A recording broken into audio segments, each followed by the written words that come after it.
Hello, everybody, and welcome back to Singularity Roleplay, where we're here, we're queer, and I pray that you lend me your ear. Hello, campers, and welcome to Camp Runner's Cross.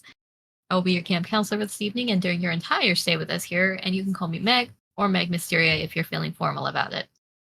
Before we play popcorn, to get everyone to introduce themselves, I wanted to clear up a few rules and misconceptions about camp. If we had to pretend we were summer camp in a movie, it would be rated M for mature. So if you're easily upset by any of the following topics, we highly encourage you to step away and take all the time you need to in order to take care of yourself. Stop and check in with the camp nurse, hang out under the trees with a friend, or whatever aftercare you need.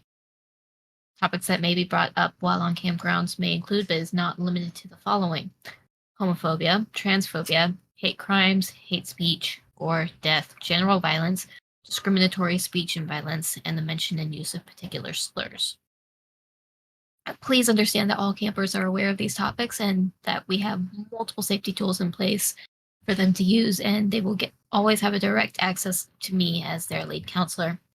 We make sure that they have all the time and aftercare needed to recover from anything that may cause them to feel unsettled while here at camp. We'll play ball here in a sec, but I've got one more announcement. The camp supports the LGBTQ community, not just in the lovely summer month of June, but year-round. We're just choosing to show off a little bit and bring the National Center for Transgender Equality into the spotlight. If you take a look at the bulletin board below us and in the chat, there will be a button you can press to donate and shake things up for our cast. All right, campers, let's toss around the talking stick and introduce yourselves, and while you're at it, what is something you always try to have with you? And we'll start with LC this time. Thanks. When I'm muted and everything. Hi, I'm LC. I play Sabrina Parker here at camp, and one thing I make sure to have on me at all times is definitely a scrunchie, because you never know when you're going to get too hot and your hair is going to stick to your face and it's awful, or sometimes it just makes your neck itch. And that goes for me and Sabrina. Always have a hair tie on you. And I'm going to popcorn over to Dan. And I agreed with you in everything. Hi, I'm Danny Dana's Corner. I'm playing Liza Campbell. And something that Liza that keep on her person at all times is the Word of God. Thank you so much. To a real one. Sorry. Please go for a minute. God damn it. Hey, everybody. I am Legendary Bourbon. Tonight I'm going to be playing Mickey, and something that Mickey has always got on him. I thought of one thing, and then I was like, oh, but also this. He has a lighter, a usable lighter. He makes sure it's fucking usable. And then a pocket knife that has some skateboard toolies on it. Because you never know when you're gonna have to tighten down a nut. Yeah. Passing it along. Let's go over to Sin. Of course, when I am in the middle of laughing. And I love that when Elsie was talking about it, everyone was muted, Elsie! Anyhow, I am Sin, asynthetic20 on Twitch and Twitter. I am playing Pat today, and Pat is not happy because she does not have the thing that she would always have, which is her Discman. So as of right now, it is her lighter. That's the only thing that has value to her outside of that right now. And I will pass it to Alan. My face stuffed with marshmallow. Hi guys, I am playing oh wow, what is my character's name again? Kenny Korpinski.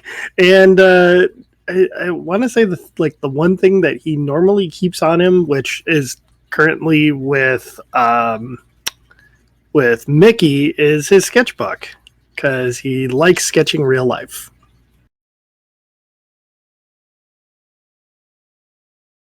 I guess that goes down to Kian, right? I was going to say, you can formally pass it to me, but I can guess that it would be my turn. Hello, everyone. My name is Kian. I am playing Finley. Before coming to camp, Finley always made sure to have a notebook on them. Since coming to camp, that has been replaced with Jeremy, our frog. Finley tries to bring Jeremy absolutely everywhere. And I will toss it back over to Meg. That's me. I'm Megan, or Meg Mysteria, your having counselor for this evening. I don't really have. I play everybody else that these guys aren't playing, so. I don't know if you want to know one, pick a character. What is How Counselor about Counselor Meg? Come on. Yeah. Counselor Meg always has a pocket full of dog treats. Gotta be popular at the supermarket. Like for themselves or for the dog? For the dog. He's got them for him. He's got them for the dogs.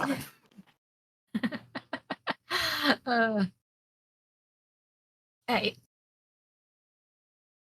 So, the bell resounds across camp, paired with counselors calling out to their campers to herd everyone towards the mess hall for lunch. You guys want to share where you are currently at?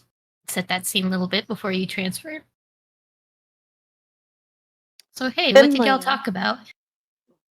I was going to say, Finley is in the cabin changing after hunting for turtles with Sabrina in the lake that eventually turned into a wrestling match. And Finley is very uncomfortable in his clothes now, so he is going back to the cabin to change. I definitely think that Kenny is probably coming back from the med tent after either a hairline fracture to the hand or just a really bad scrape after punching that tree. You want to know Not my brightest moment. Here's your fun fact, Ellen. That is your 5th metatarsal fracture, the most common fracture from punching a solid object. Yeah, I have one. Fracture. Yep, I've got one on each hand. It's 3 millimeters in on my right. Okay, I'm sorry. Nurse Jackson got you cleaned up your hand, and gave you antibiotic ointment to put on it after cleaning everything up. Says just keep an eye on it. If it looks like it's bruising quite a bit, then we'll take you into town and see if you need to get an x-ray and splint. Okay, this really hurts. I know, sweetheart. It's gonna hurt. Okay, are they doing food? Because I could eat. Well, it sounds like it. Awesome. Go get something to eat. Try to take it easy. And don't punch any more trees, please. Working on it. I was going to say, Pat would have been hanging out in the cabin with Liza, but then upon seeing Sabrina and Finley through the window, she would go out, acting as if she is going out to smoke, but just like putting the unlit cigarette in her mouth as an excuse. Because she's not actually going to smoke before they eat. That would be weird. But it would be awful. But she is counting on the fact that Finley and Sabrina would not know that, and is using it as an excuse to avoid Sabrina specifically. Oh, well, lucky for Pat, I did not go back to change, and I fully intend to do like the wet clothing walk all the way to lunch, like, you know, like the when you have like wet clothes. Oh and I was no. on my way back. to change, but it happened too soon, and I was like, oh no. Does that Smooth. mean that Pat and Sabrina are on an intercept course? Maybe. Okay. And that's what I was doing. I was just sitting there wet in my clothes. Except for my shoes. The shoes are not sloshy. Thank you. Sensory nightmare.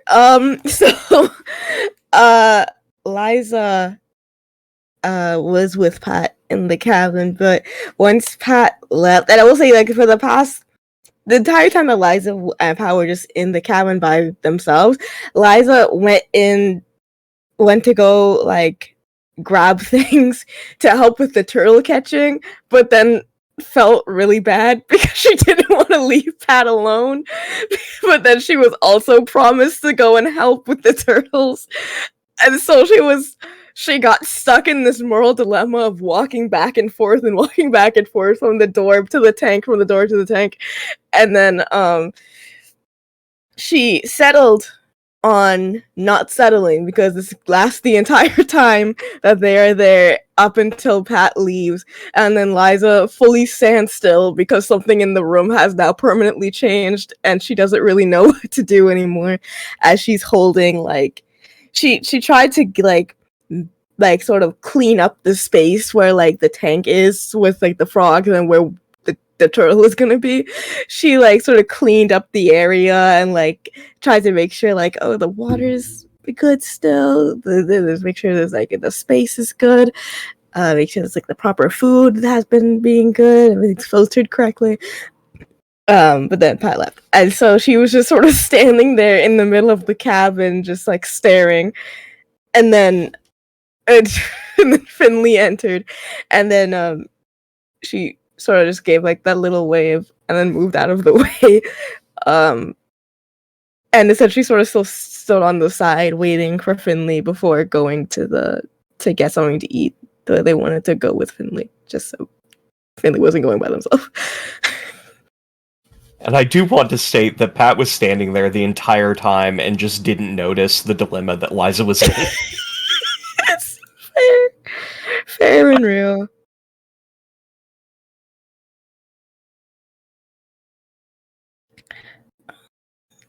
I think that leaves me. And I imagine there's, like, several bells that go off. There's, like, a warning bell and then the get the fuck over here bell.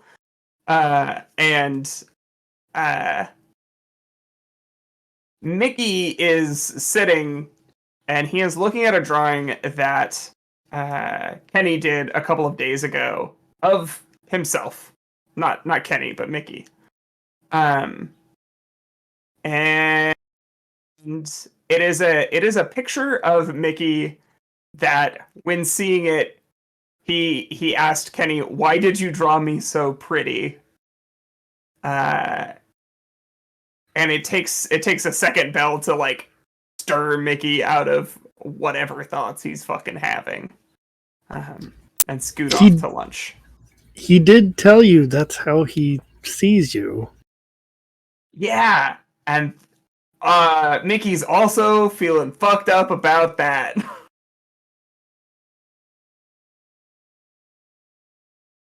There are several pictures of Mickey in this notebook that Mickey did not recognize as himself, because he is not used to thinking of himself as looking pretty.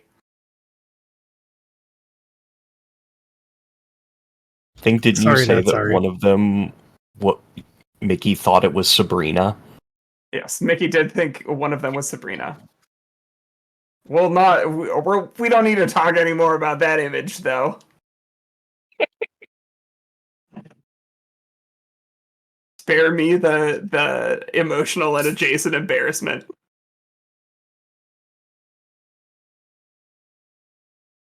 Where do we want to address first as we start making our way towards the mess hall? We have two people. At least a few of you are in groups. I feel like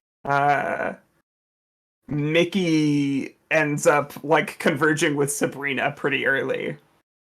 And it's like, oh, you didn't go change. I was going to, but then they were like, it's time to go. And I was like, I'm already here. That wouldn't really matter. I would smell like lake anyways. And then I just have 2 pairs of clothes smelling like lake, and that's kind of a waste. And Mickey is doing everything within his power not to ogle the girl in wet clothes. It's a valiant effort. You've activated my trap card. You're welcome.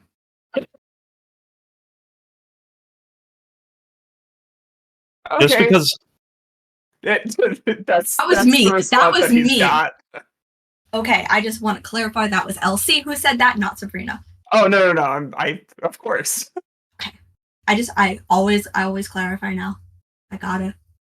It happened once, and now we have Snake Daddy, and I'll just clarify it forever.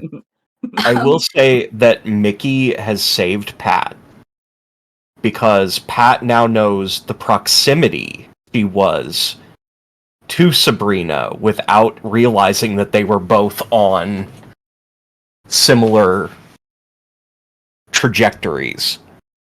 And she is going to, like, stop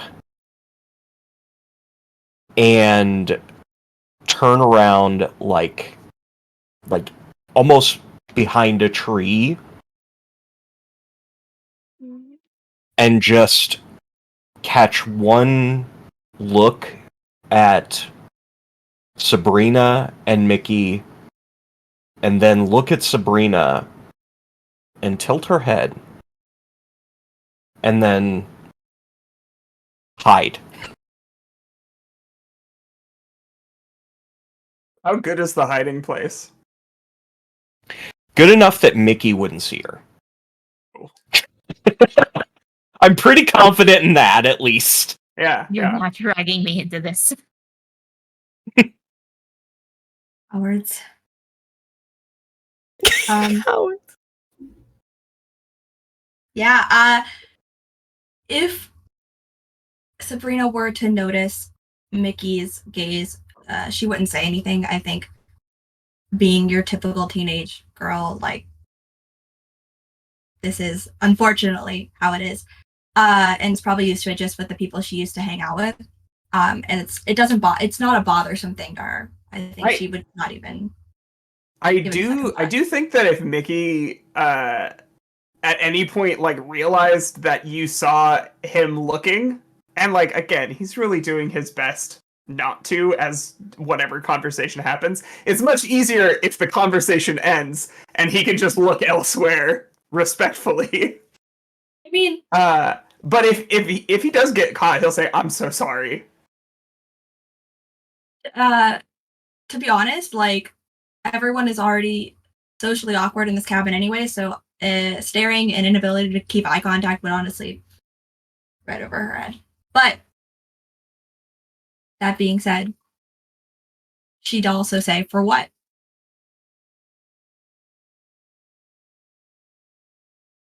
Do I just take the line from fucking Stranger Than Fiction?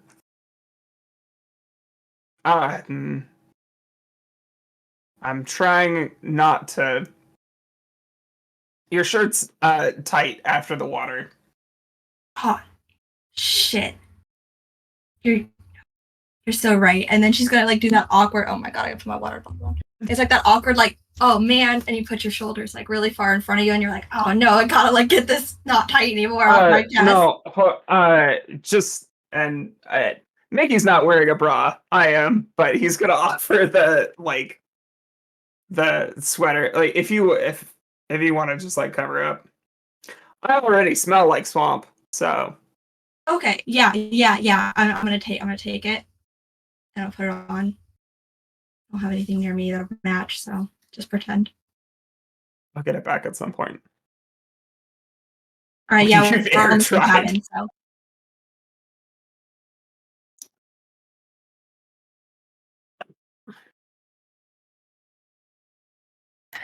So with that, Oh, sorry. go for it. No, I was gonna say, I would say if we want to cut away from that, I imagine Liza is probably heading back with Finley, but that's up to where if Finley is actively like taking the time to change or has decided to rush ahead or not. I mean, not rush ahead, but to.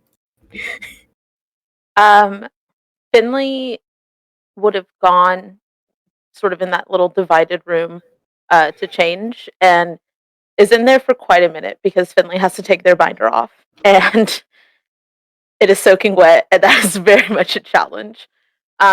So would probably just call over.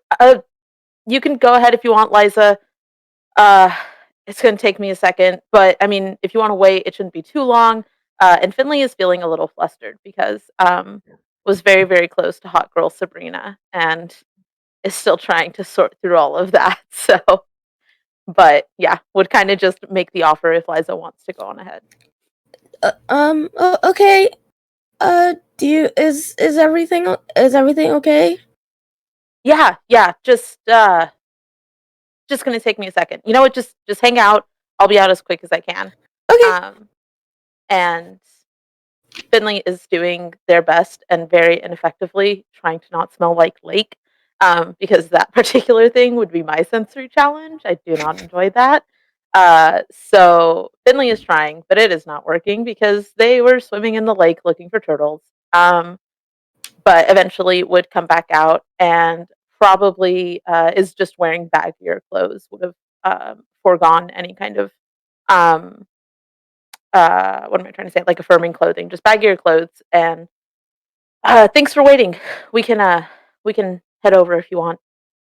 Yeah. Of course. And then Liza will start leading the way.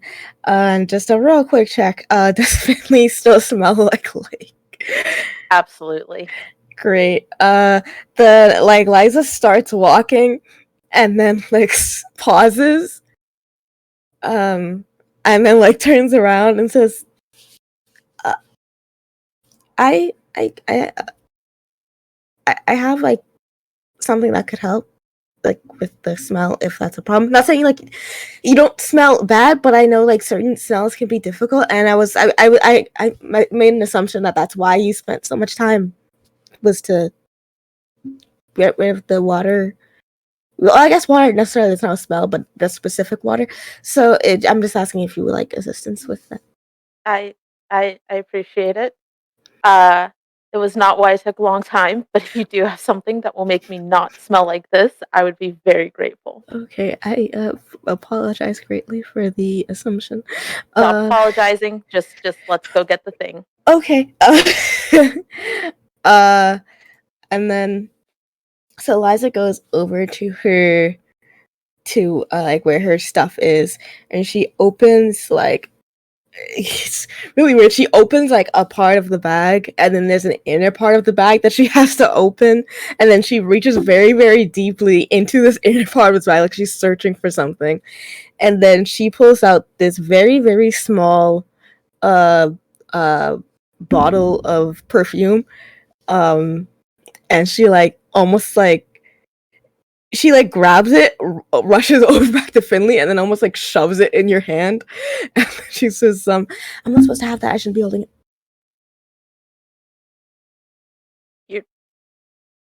You're not supposed to have perfume.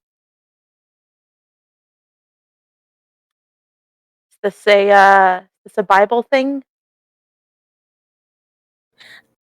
I mean, it's something my parents told me. I don't know if I've ever read about perfume specifically in the Bible. The wordage may have been different. It could have been a reference on material usage and coveting material things. So remember when everything with Pat went down, and I was like, Liza, you don't have to find the silver lining. It's okay. Yes. Same vibe. You can have perfume. Oh no. This is a very normal thing to have. Yeah, it's normal for other people. Well, if it's any comfort, if you didn't have it, I would have been in a much worse situation. So I'm glad that you have it, if that is any comfort at all. That is a big comfort because I stole it. You stole it? I was trying to. Wait, did you steal it from someone or from a place? No, from my parents. No, that's actually worse. Oh, I mean, I wish I could say it was from like a street start. No, actually, I don't wish I can say that. I mean, I was trying to prepare myself because while I'm here, I technically am constantly sinning, so I was trying to prepare myself to get used to that feeling. So I did that. Finley is beaming and is not interrupting, letting Liza ramble as much as they would like to. Liza, I have so much more respect for you in this moment. Can I hang on to this? Yes, you can. If it'll make you feel better. And Finley's gonna use it. How feminine does it smell? Is it like a particularly feminine or is it more neutral? I would say, oh no, it's from their parents. It's more feminine. A feminine smell. Aware that is, yeah, but it's floral. That's the word I was gonna. It's like a there very we go. florally. It was probably advertised as a women's perfume. Is the best way for me to describe it. Got it. Finley will use a little bit of it, and Finley will pocket it with the full intent of sharing that with Mickey. That Liza has stolen something. Finley is stoked to share this with somebody else. And then if Liza is amenable to it, how tall is Liza? Or how not tall is Liza? Did you just say 4'11"? Yes, yep. It came up in a previous episode. Yeah, she's 4'11". I have to write it down. She's 4'11". If Liza is amenable to it, Finley will throw their arm around Liza in a very like brotherly kind of vibe, as they walk toward the dining hall. She like flinches for a second because for a second she just saw like motion coming towards her, but then like you could tell like the second it was like, oh, this is like a comfort thing. She settled into it very quickly. She's I've never made a character who isn't such starved, and I will not start today. That's valid. I respect that, and I love that about you, Danny. Thank you so much. But yeah, she will happily walk with you to the cafeteria in that sort of position. I love how everyone's like, yeah, rock on, Liza, and Liza's here having an internal panic attack going, I'm going to fucking hell. Hold the on. Deepest circle. I have hell a question. Is better with you. Would that mean that Finley and Liza would encounter Pat if she does not continue walking at this point? Hiding? It won't look like hiding whenever you're coming from the other direction. That's true. I mean, it would have taken Finley probably like 5 to 10 minutes to change. So if Pat hangs around that long, then for sure. I want this to happen if only because it would be hilarious to my brain if Pat is standing there and looks at Finley and looks at Liza and is like, Finley, is that you? What's up, Pat? And Finley is much less cheerful.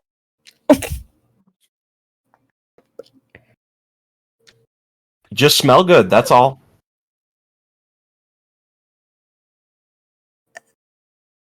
Finley is very torn.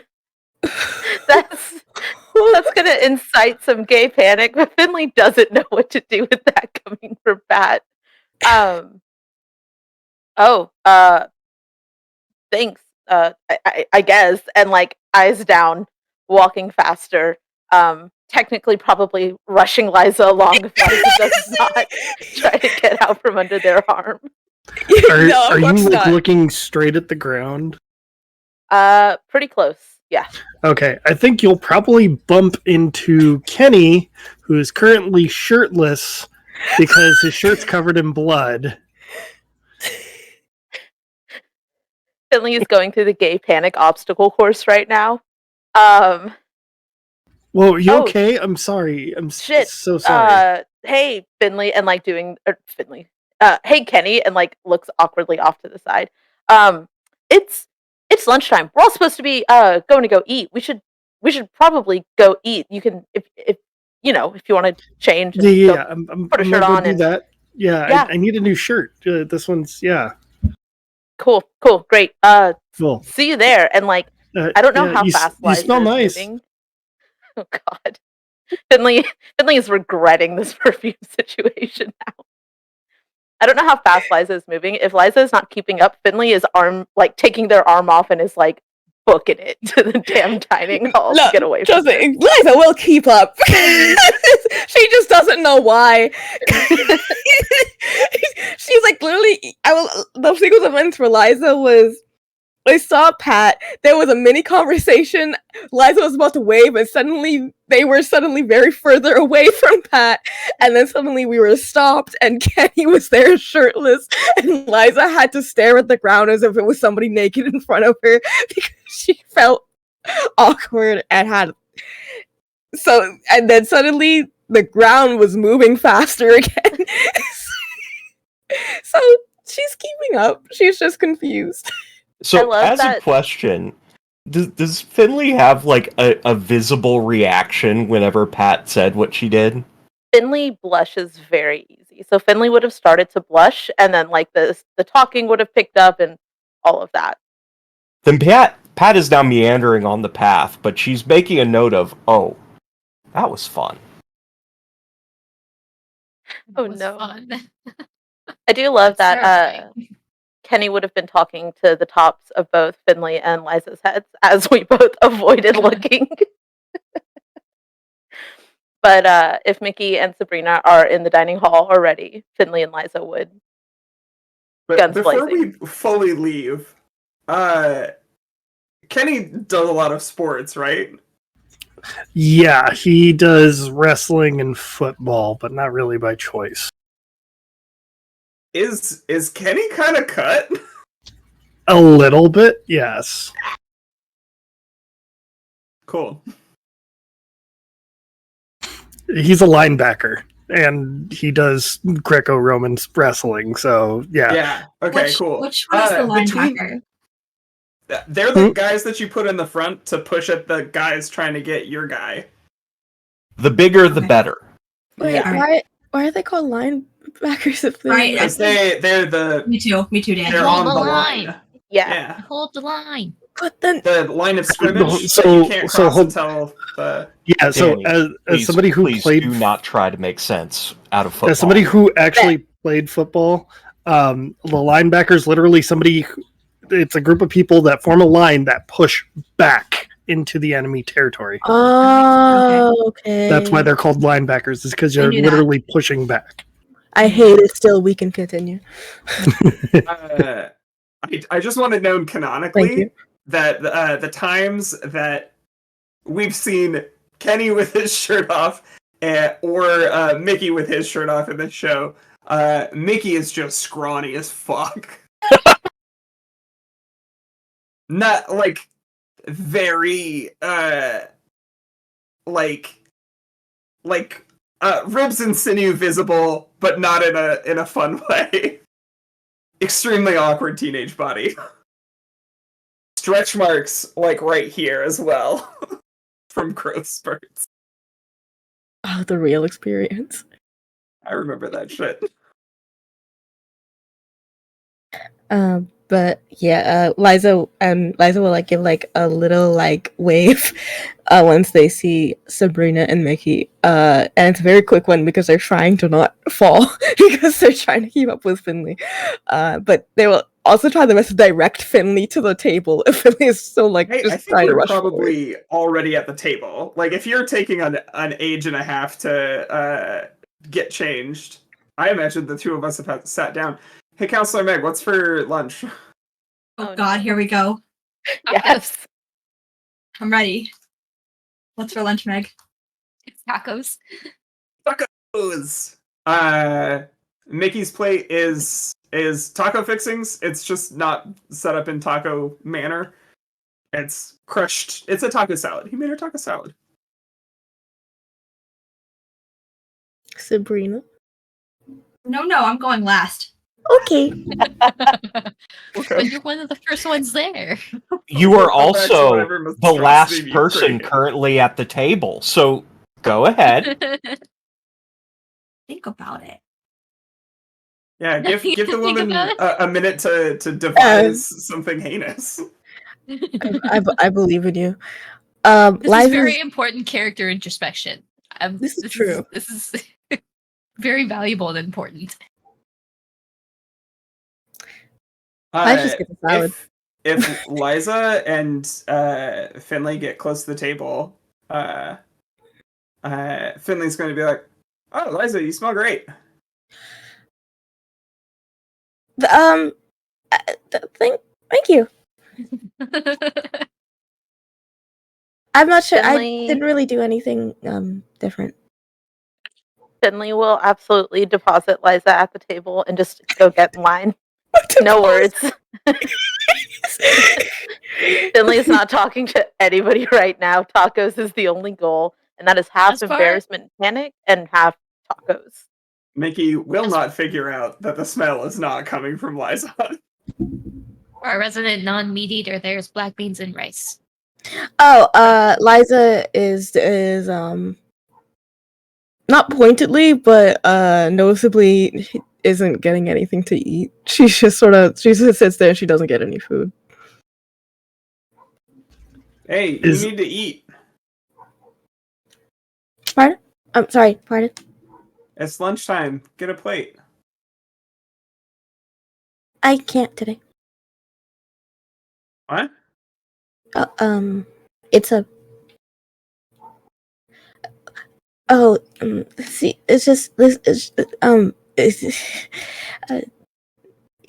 isn't like a thing. I mean, it feels like I'm gonna explain this, and then it's gonna result in me getting a plate of food. So I think it's better if I don't explain it, so that I can keep not, because I just shouldn't today.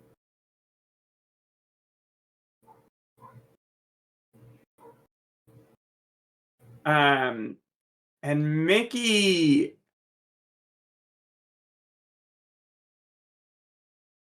looks really worried.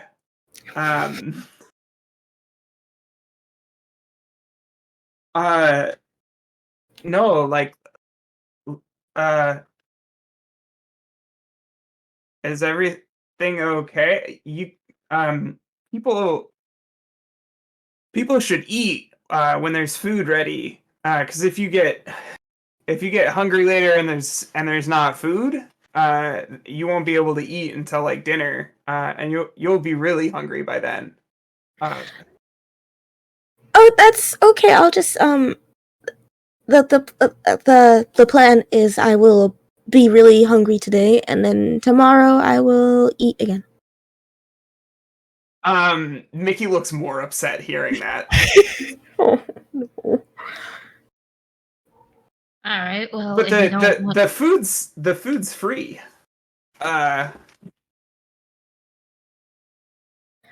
Yeah, and I'm very appreciative of that. Sorry, Counselor Meg, did I? I was going to say that. Well, if you're not hungry, do you want to step out and help get ready for the next group meeting? You guys are with Pink Cabin today in the counseling center. Yes, I should. I can do that. I will go assist with things. Yes, thank you. Oh, go ahead. Did we see Liza eat breakfast? Liza. Okay. I've committed my food crime. Are you ready? Yes. There is no food crime. Tacos are not. Oh no. Oh. Sabrina is gonna point at Liza and say she didn't eat breakfast. There's no way she's not hungry. And then look down at like a little cup. She's gonna take hot sauce and put hot sauce in the cup. And be like, I'm gonna do a shot of hot sauce until you eat something. Mickey's upset enough that he gets up and leaves. Oh my! You need to eat something. How are we supposed to beat the yellow cabin if you're not up to like par with everybody else? This has gone super out of proportion. you don't need to threaten her to eat. You need to eat. Mickey left his food sitting here. So now he's not eating. Liza, come with me. You stop threatening your cabin mates. Eat your food. Please don't have a shot of hot sauce. It really won't be well for your system, and you might expel it. And I don't think that would be very healthy after eating. I'm really sorry. It's okay, Liza. I do this all the time. I love hot sauce. It's not okay. I just really want you to eat something. Okay. I think I apologize. Okay. And then they follow Counselor Meg. I don't apologize. I don't then keep going. And they'll follow. If I see Mickey, I'm gonna yell at him. Which it's not that long after us leaving the cabin, so leaving the mess hall. So spotting Mickey, just gonna cup hands he's around probably just outside. Yeah. Mickey, go back inside and eat. I will. I just needed a second. Take what time you need to recover, but make sure you eat something. You got it. Come on, Liza. Let's head up to the counselor center. I'm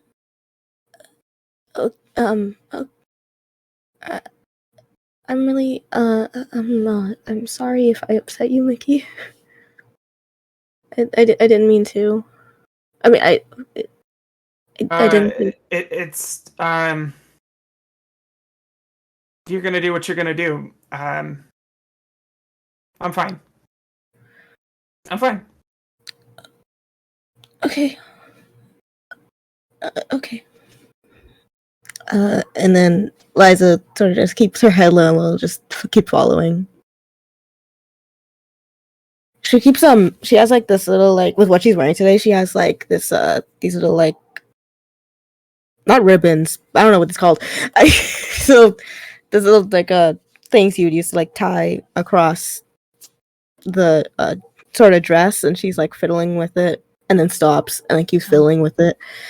But yeah. Alright, so hey Dr. Cartwright, we're just gonna set up some of these supplies for you. As you both walk into the counseling center, Allie is trotting along behind you guys. And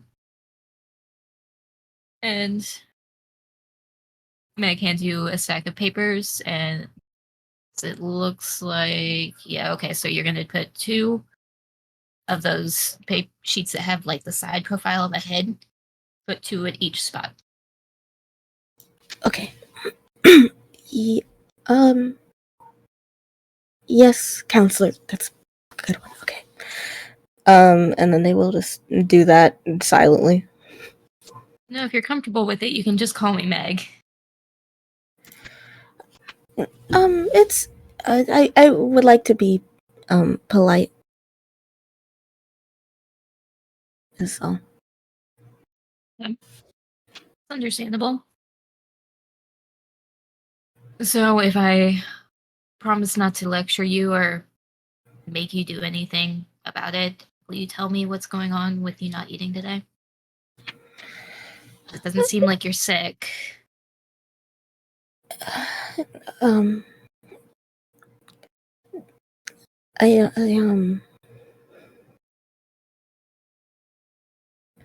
It's to, I guess, I'm not sure if there's something to talk about outside of the therapy. Well, this is going to be your group therapy assignment, so, well, what we're setting up for your group therapy. Oh, okay. So, whatever you say to me is NDA, like this. Anything said in the cabin with a counselor or the doctors is NDA unless we think that you are hurting yourself or you're a danger to yourself or someone else. It's the same standard HIPAA stuff. Which means if you tell me, I'm not going to tell the others. I've just been really bad lately and no one's punished me for it, so I need to take accountability.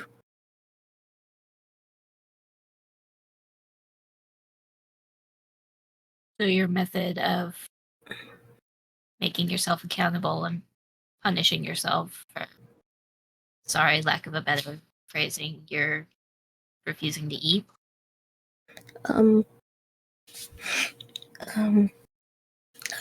Food is a privilege and I haven't earned it today.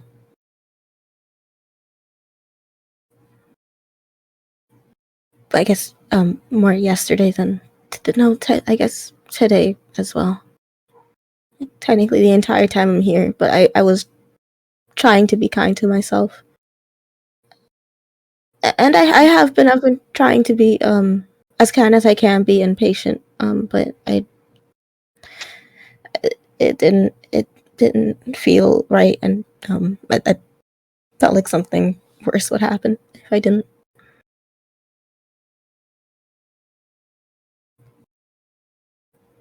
How about I make you a deal?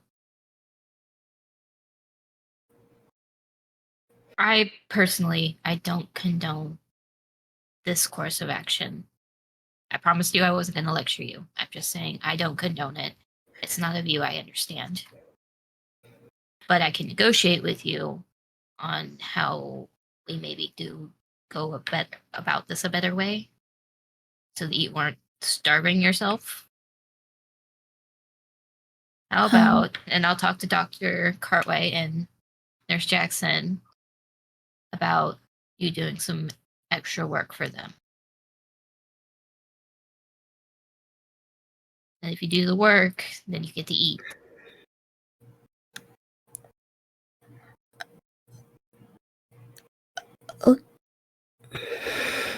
Okay. That's that's reasonable. If yes.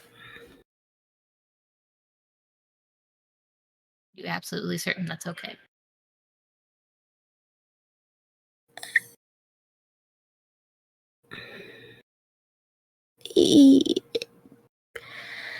Yeah.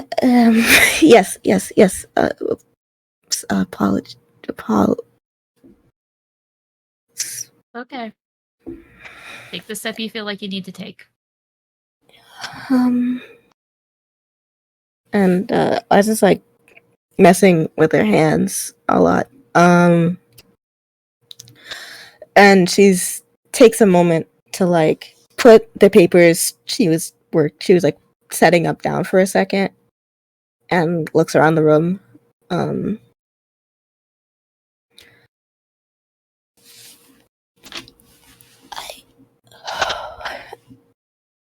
It's personally difficult because I have been told I would have to do more or go through a worser punishment. However, if I trust your judgment and the judgment of other counselors here, and so if it is believed that that is the right course of action, then the better course of action, then I will take it. And I'm very thankful. Liza, nobody here wants to see you harming yourself by doing things like this. And again, I'm saying that out of a place of care. I see it. I comprehend it. It's not a viewpoint I share. So you might be a little hard pressed to find any counselor who doesn't understand it completely. But like I said, we want to make sure that you are taken care of. You're taking care of yourself. We're taking care of you. I'll talk to the doctors and see about getting you linked up with them to do some work helping them out. You were wanting to work with Dr. Jackson anyway from the beginning, weren't you? Yes. Okay. So it's a bit of a win-win. Thank you. And, pardon. Should I return to eat now, or would you like more help setting these up? Do you want to go back and eat? I'm very hungry. Go back to the mess hall and eat. And remember, if they ask or if they push, you don't have to tell them shit. You don't have to say anything to them or explain yourself. And if they push too much, you can tell them no. Oh, okay. Thank you. I will keep that in mind. Okay. Get something to eat. And I'll see you back here for the activity. Yes. Thank you. I will see you then. Allie, go with her. You have a buddy. I'm playing Allie. As Allie hops up and walks over to you to follow you back. This is a very well-trained dog. Listen, Allie is the homie. I will on walking Allie's back. a realist. Allie is the realist. Truly would sacrifice everything for Allie. On the way back, Liza will just very gingerly, like, after a while of like sort of being very hesitant to have Allie following, she very like that whole like trying to stay proper breaks away a little bit, and she just like very gingerly puts down and like tries to see if Allie wants any pets while they're walking. Allie will happily take pets. Yeah, She will break her training to take pets. Yep. That's what's happening. The most fantastic element of the camp series, how well trained Allie is. Listen, service dogs are amazing in general. They're very well trained, and they're the bestest of puppers. Okay. We have Liza on our trek back. What food crimes is everybody else committing? Outside of Elsie downing hot sauce like it's nothing. She didn't do it. Unless Elsie wants to talk about Sabrina's food crimes. Said there are no taco food crimes. How do you mess up tacos? Like, I mean, like Easy. maybe like no corn tortillas, just soft tortillas, and no rice, no beans, and then normal tacos. But the hot sauce she put in the cup did go on top of the taco. I mean, hold on. Tacos are supposed to be served with soft shell. Some people don't like the stem of hard shell crunching. I just want to say, you said, how do you screw up tacos? And then proceeded to talk about ways that you could be screwing up tacos. Do not come for my personal taco choices because I don't like the stem of rice and bean consistency, and also I don't like the stem of the consistency of a hard shell taco. Like when it crunches, it's too much, and then it pokes my gums. You as a person, and I only make fun of your food crimes because it makes for good comedy. No, it's for real though. I also and that is true. My mom can't have corn. But I mean, like, true tacos are supposed to be served soft shell. It's supposed to be soft corn tortilla with the meat, with cilantro, onions. Okay, I can do soft corn. Soft corn shell is fine. It's the stem of the hard corn shell I can't do. No. I totally 100% agree. Totally feel that. All right. Now, so no food crimes. Thank you. I really want a Crunchwrap Supreme now. I do want to ask, is Mickey standing out there when Pat goes by? Like to go in? He's probably pacing a little bit and getting ready to go back inside. Then Pat's going to look over and say, "You good?"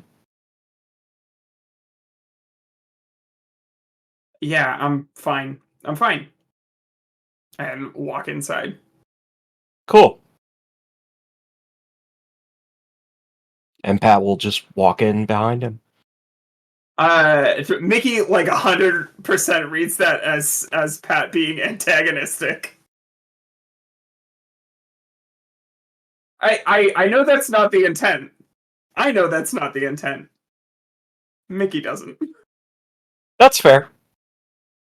And I encourage everyone to interpret any of Pat's actions in an antagonistic manner because it helps me do my job. I was gonna say, if it helps, Mickey, I'm following right behind you because I'm just now getting back from the cabin. I think Mickey is just trying to forget the whole thing and go back to his food at this point. For better or worse.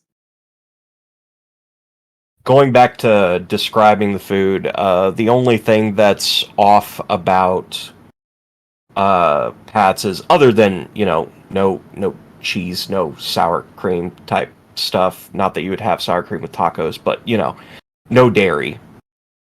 But she is, eating beans and the other fixings that are non-meat. No rice, though.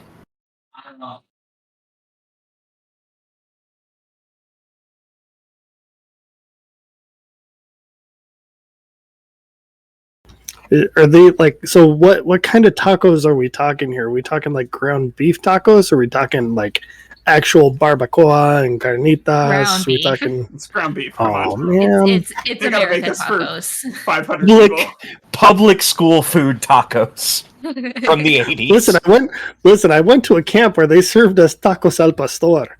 So I That was is just curious. amazing. Yeah, I'm You're surprised somewhere they in could the do that. Appalachians. Yeah, I was like, where was this camp? Alan? Where were you? Up in Big Bear, California. Okay, there we go. That explains it, doesn't That it? explains it. I would love that kind of taco at camp, but no, I got public school tacos all the time. And white people taco night at home. I think Kenny being Kenny, he'll probably take a couple of flour tortillas, do the meat, beans, rice, throw on some cheese, and just douse the whole thing in hot sauce after he's rolled it up to make a nice wet burrito.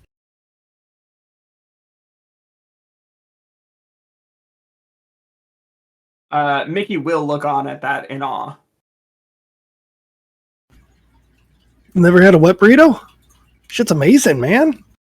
I've never known how to make one. Oh, dude. So check it out. I had this babysitter, right? And her parents were from El Salvador, and she used to make this. It's amazing. You got to try it. And Mickey will kind of motion with knife and fork because he's using knife and fork. It's a taco salad.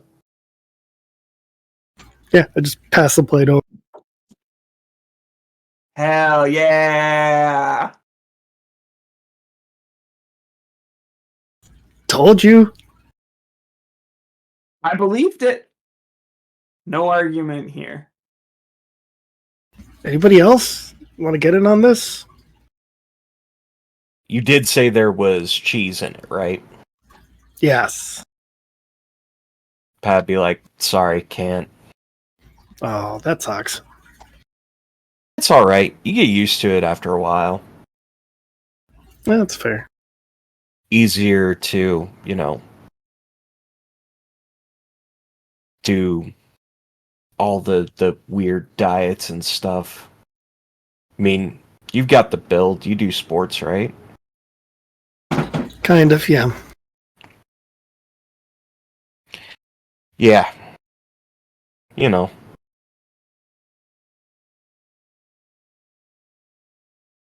Well, I'll eat the rest of the cheese for you, so you don't have to worry about it.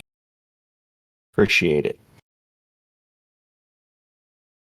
I think that's probably when Liza will re-enter and just sort of it's gone from giving the smallest pats to to giving the biggest head rubs.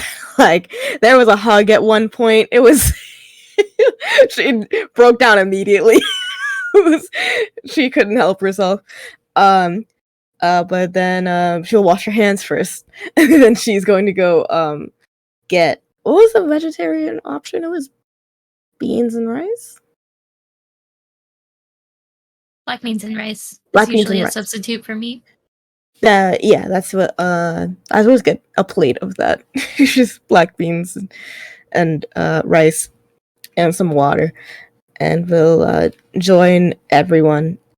And just sort of stay silent because they still feel really guilty.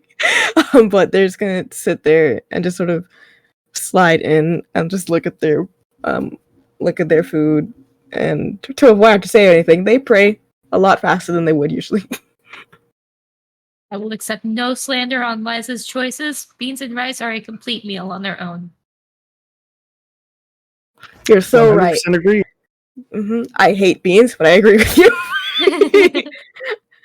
I also The hate only anything with slander white that rice. I will conduct is Pat taking like a full bite, like in the middle of the prayer, and being like,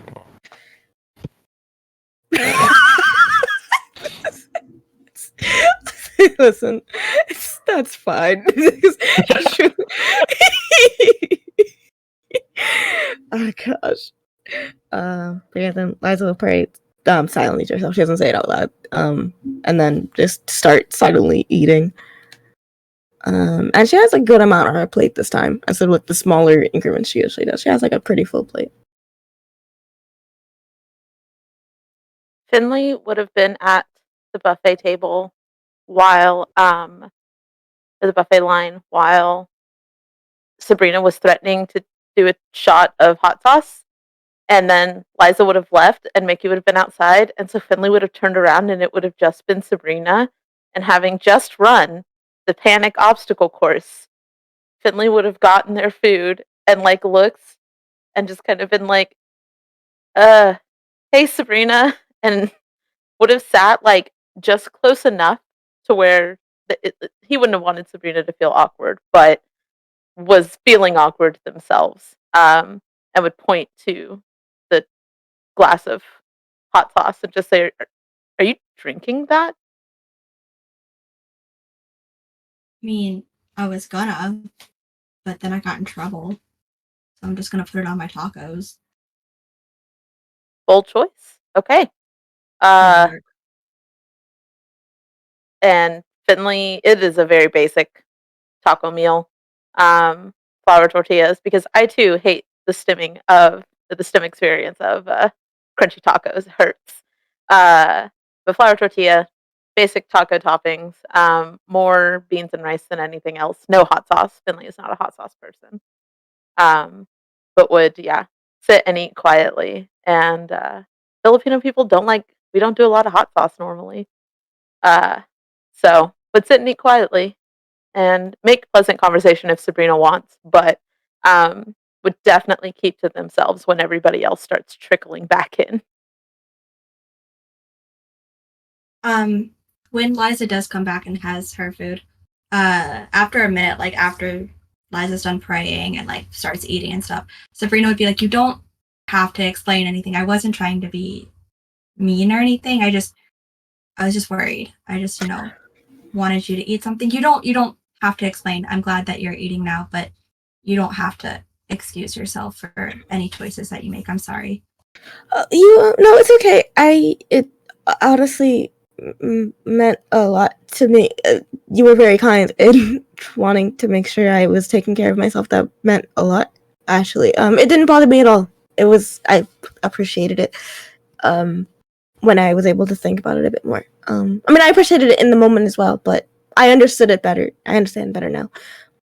So thank you. And you said to stop saying sorry, so I'm not going to say sorry. If you say sorry too much, just like any word, you say it too much, it loses its meaning. So say it when you mean it, when you have to, not when you're not sorry for something you didn't do. Then that's my thoughts on it. Not that you were doing anything wrong. Oh, then just thank you, and I am going to eat. I also will go back to eating. Are we all at the same table? I believe so. I think we have. I think we I have thought so, but I wanted a to make camp sure assigned table. before Pat's, comment that I was going to say. Do it. Looking over at Sabrina, thinking to herself for a second, it's amazing. You didn't even have to try to be mean. It just came so naturally to you. Is Did you this say- said quietly? Yeah. How loud is this said at the table? I think that one would be loud enough for other people to hear. Finley stops eating and looks over at wherever Pat is. Doesn't say anything. So does Mickey.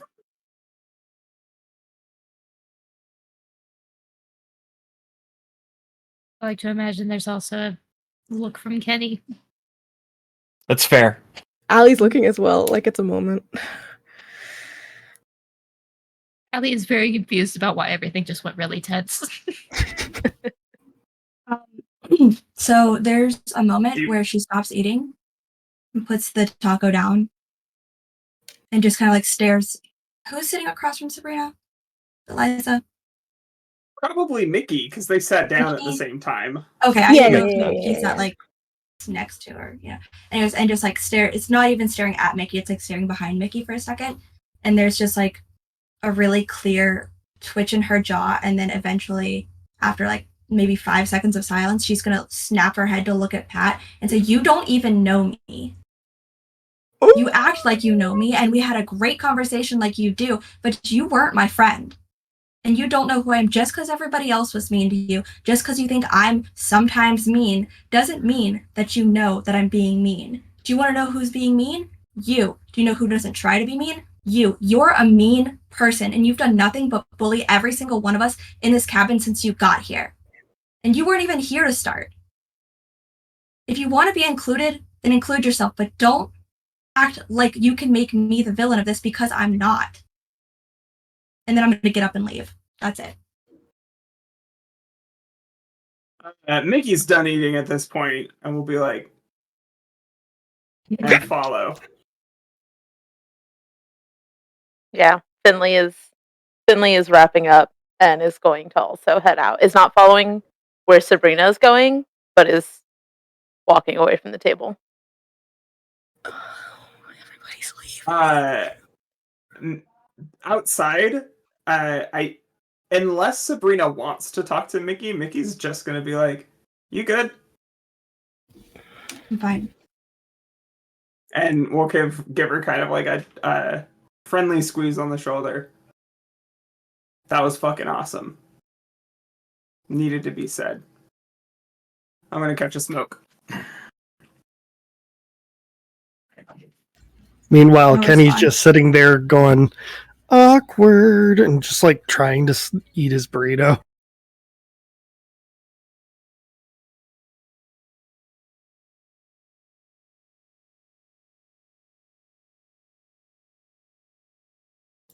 I think once again, Liza's in a dilemma because she almost immediately went to go follow Sabrina to make sure she was okay. Like it was almost an immediate instinct. But then in her mind, she said, "If I get up, I'm not gonna eat," and I promised I would eat. And so she like slowly sits back down, but like follows, like it keeps watching Sabrina and sees like Mickey going after, and I guess it's in her mind is like, okay, hopefully they're okay. I'll check in after I eat. Okay, we're gonna eat, and I check in, and then we go to the group, and then we do something afterwards. I probably have to study afterwards. No, it's okay. We figured that out after. No, I should plan it out right now. And has that sort of internal monologue before she looks over at Kenny for a second to just see if Kenny's okay. And then sees Kenny just eating. She's just truly living his best life. And gives like the tiniest like wave just to check in. Hey, how you holding up? How's the food? Oh, it's very good. It's good very well. Nice. Are you liking your taco? Oh, decided to go for a burrito. Oh, burrito. Apologies. I'm not used to that sort of food. So, but I'm glad you're enjoying it. And then slowly she looks to Pat and says, are you enjoying your food? Pat just looks over. Yeah. Just done. She'll take her tray away. Oh, if what a choice I'm about to make. If Liza sees that Pat is like getting him to leave, she like hesitates for a second, but before you get too far away, she's gonna like reach out to try and grab your hand to stop you, or like grab like the back of your arm, and say, I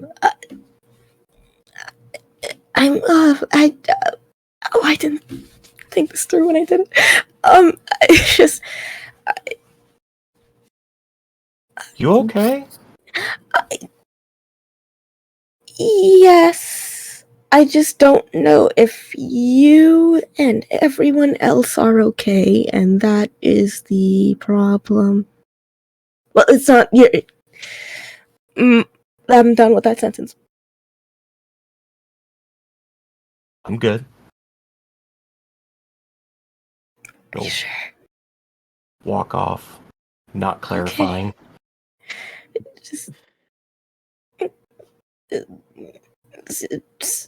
Sabrina's very nice, and so are you sometimes. So just give it some time. Sure, you didn't mean. I don't want to put words in your mouth. Oh, you're like very gone. I'm just talking to myself now. Okay. She like slowly turns to look at Kenny.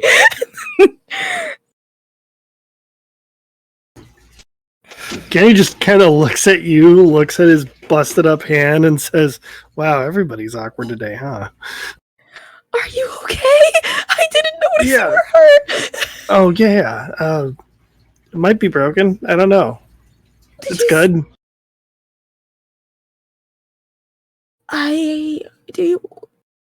Shouldn't you spend some more time with the nurse if you think it's broken? Well, I mean, if you already went and I guess they let you go, then maybe it's fine, but I'm concerned. Honestly, I don't. It hurts, but I've had worse. Okay. Okay. Just let me know if the pain you're feeling escalates at any point, and make sure you don't move your hand too much if possible, because then you might cause a sort of reaction that could make it worse. Yeah, that's what she was saying. Anyways, gonna have fun trying to eat this burrito.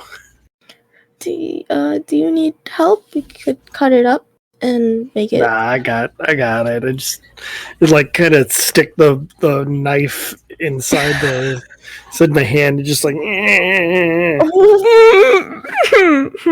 Okay.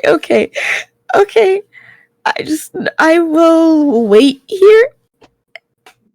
And if at any point you need some assistance, or it starts to hurt too much for some reason, just let me know. All right, I appreciate you. Okay. Thank you. And yep, Liza will literally just wait and just be there with Kenny until he's done, and then wait until we have to go to the group activity. Just having a chill, silent time. Yeah, you'll get that with Kenny. He's enjoying his burrito too much to ruin the moment. Hey, it's a nice moment. They truly probably need silence right now. Yeah.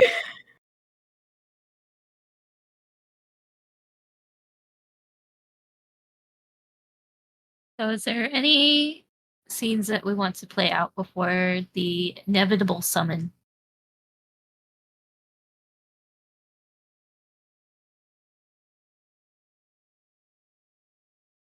Okay.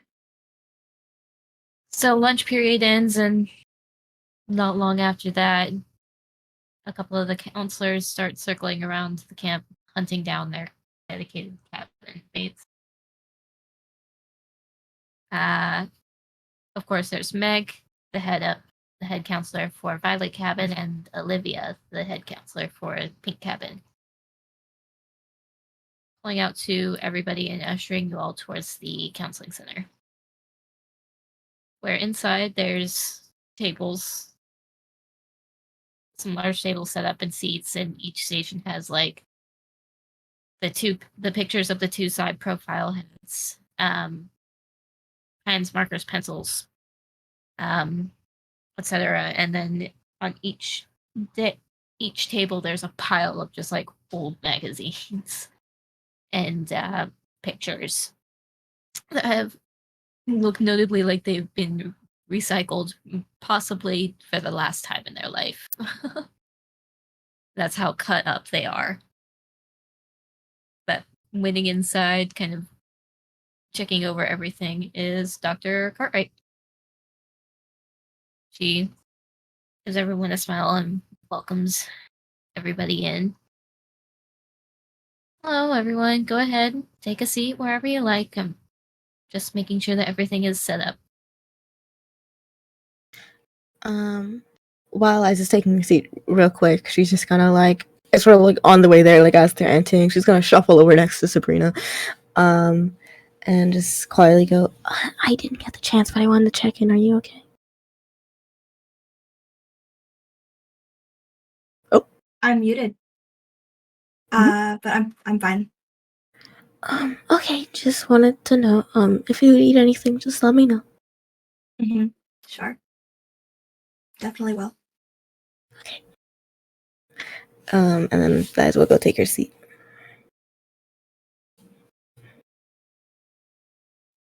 Finley walks in and passing by somebody passing by the table that has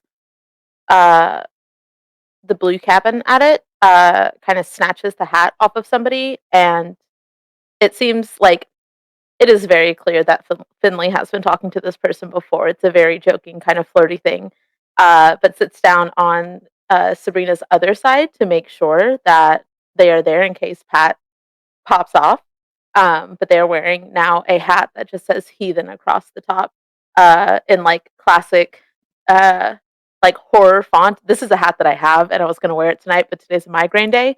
But they're sitting there on the other side and they sit down and kind of just like bump shoulders with Sabrina, and then they pull Jeremy out of their pocket and place Jeremy on the table. The hat you absolutely stole from Dan. Dan? Dan. Delightful. It is Pink Cabin, not blue. Oh, Pink Cabin then. I'm so excited about it. They are all listed in the major NPC stock.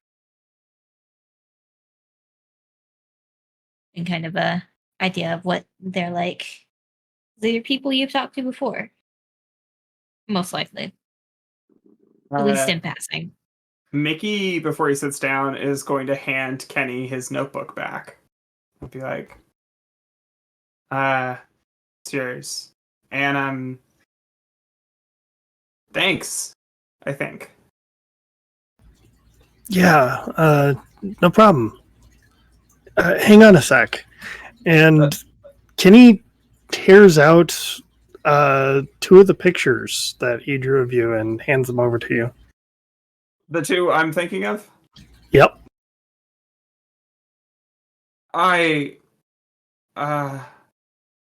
Thanks. And he's gonna fold them up, and he has his other shirt back on, and he stuffs them in the breast pocket, which requires the least folds and has the least butt contact. Let me know if you want me to draw something else. Might be a few days, with the hand and all, but I'll make it work. Yeah. I'll keep it in mind. Do we just become bros? I really don't know how to answer that question right now. The frog Jeremy moment wasn't ignored. She's just like she said thanks is probably the most she said, but she is like on the piece of paper in front of her kind of hurting Jeremy every time he like jumps, so it's like meh. So he doesn't like go flying again, and we lose Jeremy for probably the 17th time since we got him 2 days ago.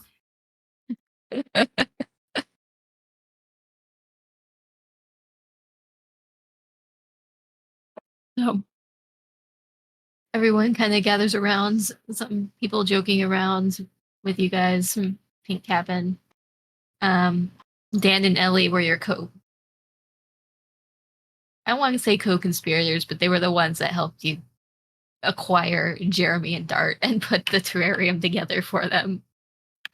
They're actually siblings. But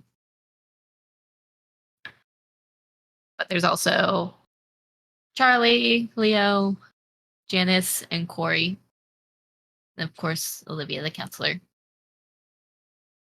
Though the counselors are notably more of a backseat. They're hanging out to observe. And of course, Allie is on duty, hanging out and just walking around the center of the room,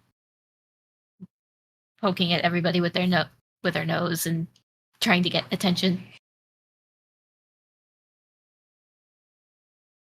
Okay, looks like everybody is here, so I guess I should probably explain what's sitting in front of all of you. That is what our group is going to be focusing on today. In front of you, there are 2 cutouts of the side profile of a head. One of them is going to be what you fill with things that represent you, that you show out in the open to everybody else. This is what people see you as and how you present yourself to them. The second one is going to be what you feel internally, how you view yourself, things that you don't necessarily let out to show other people. And while you guys work and kind of finish your piece, we'll talk about them, share with one another. It's whatever you feel comfortable sharing. So I'm here. We'll sit and talk, but you guys can go ham.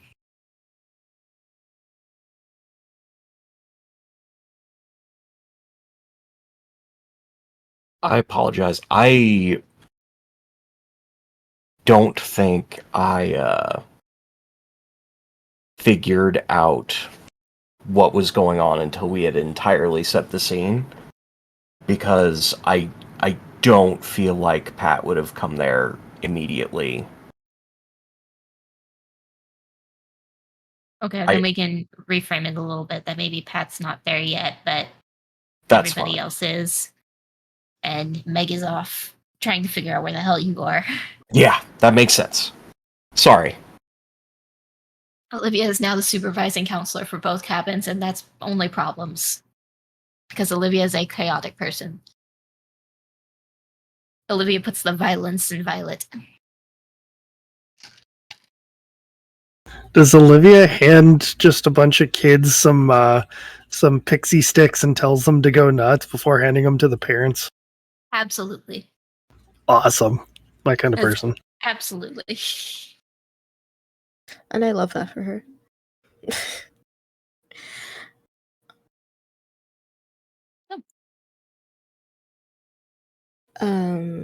Liza will real quick raise her hand. Yes. What can I help you with, Liza? I just wanted to confirm. We're supposed to want us to represent how we think other people view us, or how we want other people to view us. It could be either. It could be both.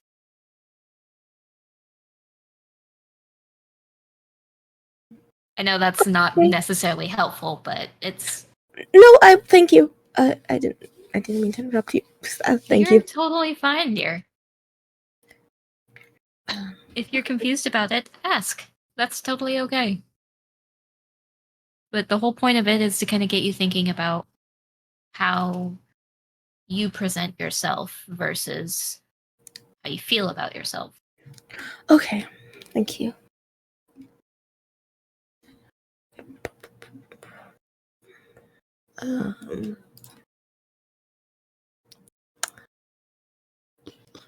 Liza gets to work immediately. She actually no, that's a lie. She sits there. I think the idea is she's like she makes sure she picks out different things that she thinks she's going to use and is almost very certain about, but then she's just sort of staring at these two blank canvases for a very, very long time and is unsure of what to do. And not in like the literal sense, but in a mental, this is a lot for me to unpack right now. Sort of sense. Don't be afraid to ask for input from the people around you, cabin mates. You can ask me. Oh. Guess shall I turn? Sabrina?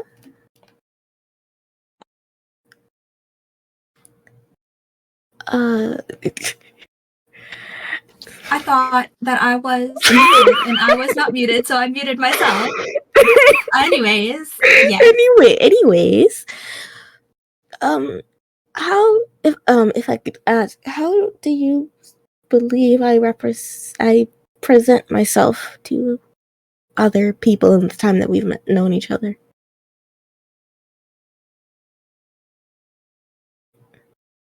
She's gonna think about that.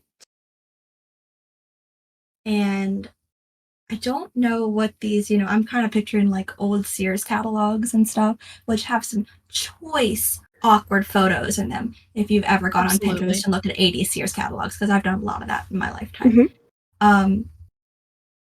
And I think it's just like, what represents you? How do you put helpful into an image like this? I think you care about yourself more than others. Or nope, wait, that's the reverse of what I wanted to say. My brain did a flip-flop. Reverse that. You care about others more than you care about yourself. Almost all of the time.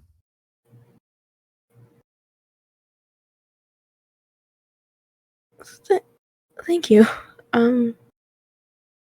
Okay, that gives me a good base to start with. Thank you. Do you need any help? I'm not really feeling fruit today.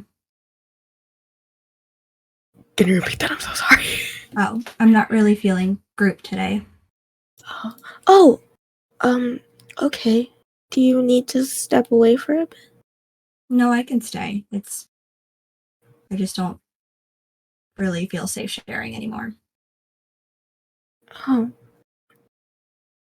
Okay, that's okay. That's okay. And maybe having others, you don't need me to answer this. It turned to start looking back at their picture. It's okay, Liza. You don't have to explain. I'll be fine. Okay.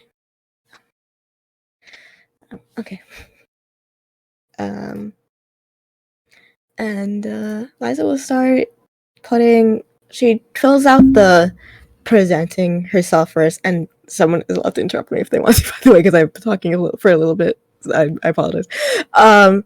But Liza will start to, I think, put together a very neat, like, every sort of, even though a lot of these like pieces are like ripped and like sort of worn, and I imagine just like a little like crooked in how they're sort of torn apart, she finds a way to make it look neat and like a put together art piece. It like looks like one of those art pieces where it's like from far away it literally just looks like the art, like what the whole image is. When you come up close, it's like, oh, this is the Mona Lisa made out of nails. Like it's it's sort of like that, where it's like she's managed to like make this collage essentially of things related to a lot of help guides, a lot of like advice columns, but they're like ripped in a sense where it's like a lot of the it's like advice column. She's found like a part of it that's like advice column that's like clean and the neatest part, but then like found like sections of the advice itself that's much more like wrinkly and like torn, and she puts it underneath that, and then she finds something that maybe has like a bunch of different like the Bible. I don't know if this will be in here, but like Bible verses, and if not, she will write it or scribble it in there very neatly and fits that onto like one whole section. Like there's just like a section of different like verses and like essentially like commandments essentially, and and then it's a bunch of probably like back to school sort of tidbits and notes. I haven't seen a lot of magazines. But that's sort of the vibe. The general vibe is it's a lot of things related to education, religion, and sort of broken help. And it's more like the part of it that's supposed to stand out most is the fact that it is all neatly put together and framing this sort of side profile almost perfectly. And then when she gets to the part that's like supposed to be how she feels on the inside, she takes one thing that's, I think, literally just a question mark, and she puts it like halfway outside the lines, and then she stops and stares at it because that already felt like too much. And that's just sort of where she is for a longer period of time. It's just sort of staring at this next bit of how she feels on the inside about herself. It's difficult. So that's what she'll probably be for a good couple of minutes. She has like, I think, like a red marker, I think, in her hand, and she keeps like hesitating to like put it to it and then away and then towards it and away. And then she's like trying to look around for inspiration for everybody else, to know what is the appropriate thing to do, even though that's not the point. I mean, seems like the closest one would be Sabrina. Did Sabrina work on the project? Nope. No. She doesn't feel safe in group right now. Does not want to share how she feels about herself or what she thinks other people feel about her.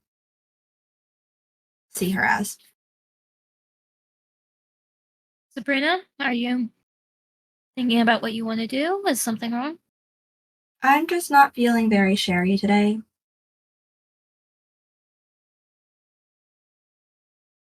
So.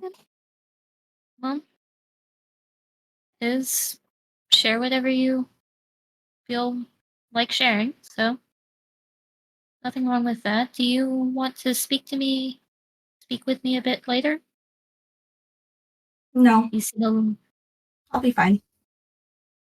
Just need a minute. okay.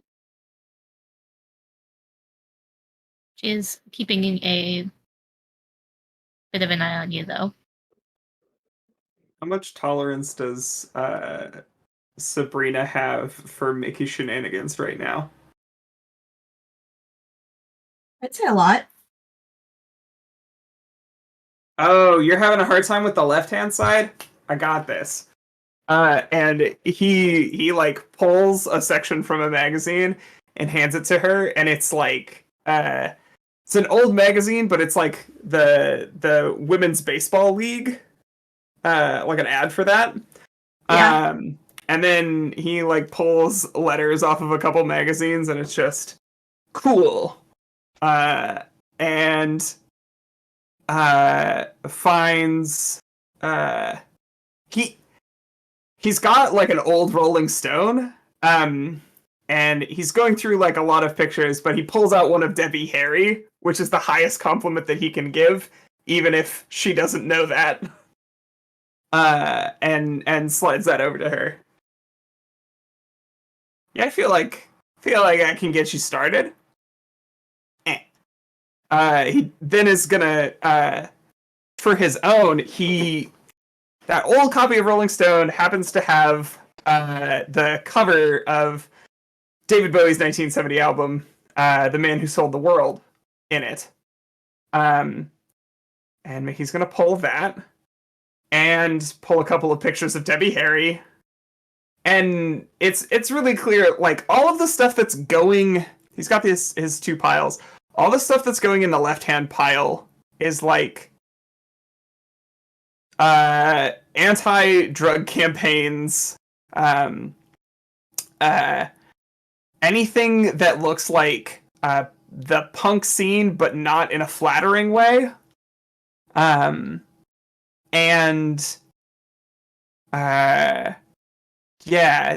Just like boys doing trash shit. And then in the other pile, there's like lots of question marks. But then like every like gender neutral person or like femme person that Mickey has ever looked up to. And is just going for it. And is finding this very cathartic.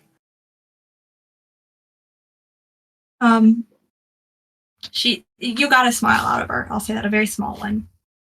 I think one of the pages that Mickey would have ripped out had one of the, like, you know how a magazine image sometimes has like other images, like a catalog will have like 2 or 3 people on one page. One of them has already been massacred by some other person doing this project, who knows when. So the head is gone, but it's like a little hole where the body should be. And the body is there, but the head is not there. And it's just kind of like a small hole. And then the way that Mickey would have put them down in front of her kind of is next to Jeremy. And so she's going to take that piece of paper and kind of put his little head through the hole. And so now he's got a little human body. And I think that subsequently led to a small chuckle. So he made her feel better. And now Jeremy's wearing a dress. Looking good, Jer. I think Finley seeing Mickey hand over some pieces to Sabrina would kind of follow his lead and find a turtle and rip it out and put it on Sabrina's pile. And then in Finley's own, it's on the version sort of that is the external perspective. It's kind of just some random, mostly tangible things. There's boxing gloves on there. There is some books. There's some rocks. There's some kind of an animal, unclear which one. On the internal one, similar to the rest of us who are so confused, there's not much there. There are more books because Finley knows that he is a reader. There's a cross on the other one. There's not a cross on this one. And probably just like a scene of nature, but it's very clear that there is nothing related to Finley's own identity within this. It's very much about like the tangible things that somebody might like versus who they actually are. And while all of this is happening, Finley would absolutely pull out the little bottle of perfume. And I will wait for Danny to be back for this. But Finley would just set it. Oh, hello. I wanted to finish eating my digestive before I showed myself. That is valid. Finley will put out the little bottle of perfume and just conspiratorially lean over to Sabrina, and I imagine Mickey is close by since he was handing papers to Sabrina, and just say, "So, Liza stole this," and Liza would probably hear Finley saying this. You're fucking lying to me. I am 100% serious, and I'm gonna look over at Liza. Tell Liza, them. like dead And stare, eyes wide. What? Yeah, it's Not from a store. Not from a store. But from my parents. We work up to that. exactly. Yeah. Oh, God. I don't know. No, I told you, Liza, Liza. Sometimes you gotta stick it to the man by taking don't their think- perfume. Don't steal. You'll go to jail. Don't. I've You can done steal way from your worse parents. things and not gone to jail. You think she could steal something and get away with it and then not go to jail? You just have to be in the right mindset.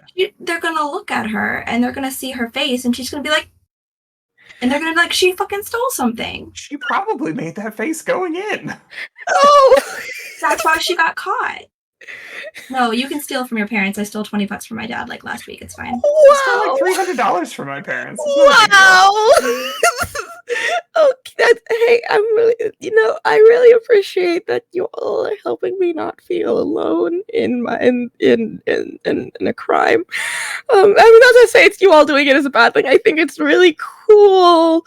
I think No, you don't have to it's say not- you don't mean it. I You guys okay over here? Liza, you're looking a little wound up. I'm just having a conversation. It's helping me just understand more for my for my second part of the project. Thank you. That's all. Sorry if it was distracting. I would pocket the I perfume was just checking when in. we were checked on. Oh, thank you. The second the counselor leaves, Liza turns back to everybody. I just lied. That I will offer a high five for the lie. Absolutely, like high five. Liza. Lie is Well, that's badass. Liza's not gonna leave you hanging. She will high five you, but just. Mickey will like grip her by the shoulder and be like, "Hey, sometimes lying for something that's not a big deal is better than getting in trouble over it." Pops her on the shoulder. Oh, I will thank you. Thank you. And Liza will totally internalize all of that and process it healthily and in a normal way. Yeah, and she like turns back around and I think she like glances at Finley for a second because she thinks to say something, decides against it, looks back at her project that she has not gotten any more progress on.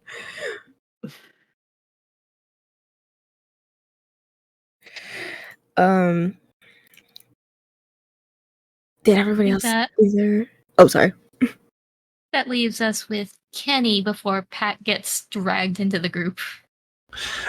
Kenny is pretty much like he's got an old wrestling magazine.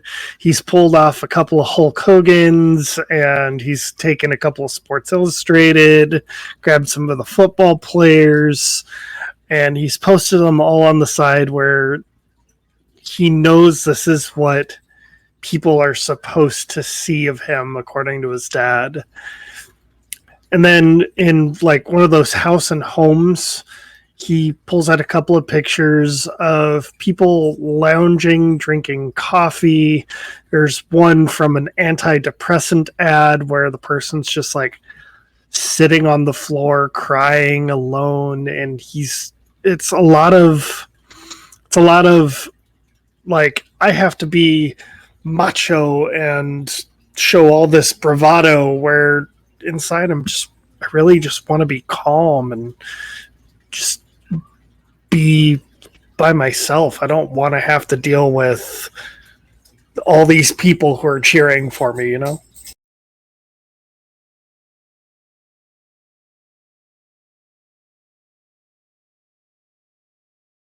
see it, I hear it, I understand it. We have a wayward soul somewhere. Where do I inevitably find Pat?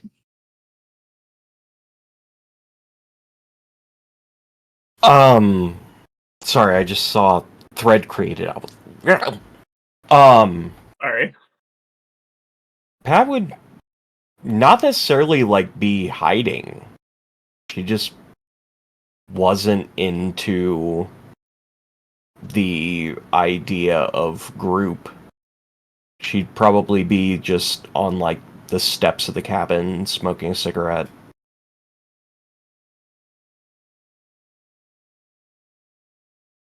Are you playing hooky? They don't want me there. I don't want to be there. It's a win-win.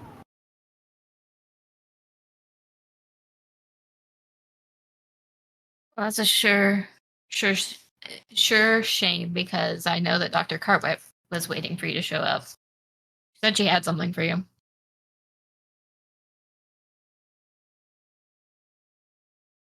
Really? Hmm?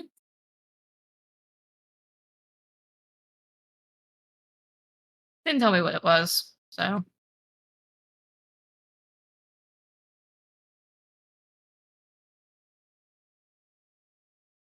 Okay. Could be a ticket out of here, so might as well take it. That's how you really feel about it?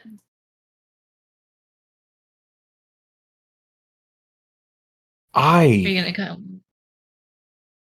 Just like getting up to start walking and just turning back and being like, I don't know how I feel about anything.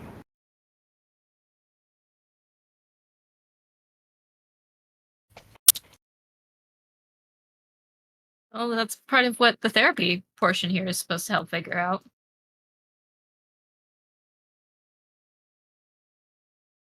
What if that's something that I don't want?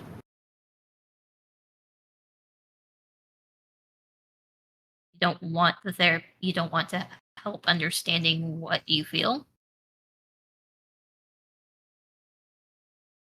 It just doesn't seem that useful.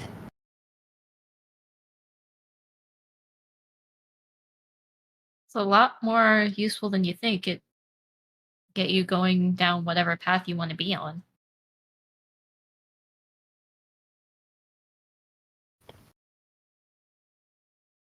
All right.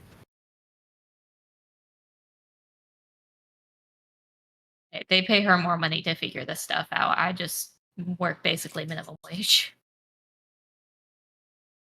I get that.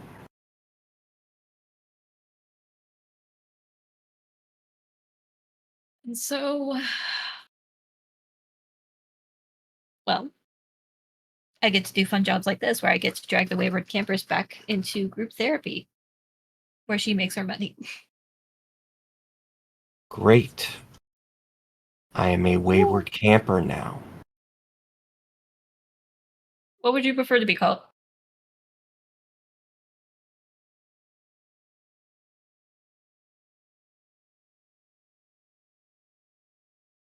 I don't know.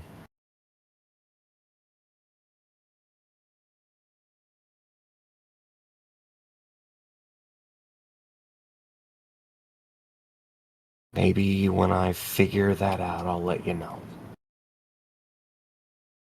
I'll be waiting for it. It sounds like there was some. From what you mentioned, sounds like there was some drama with the other campers. You don't want to be around them. They don't want to be around you. Marginally okay this morning. Yeah. So what changed?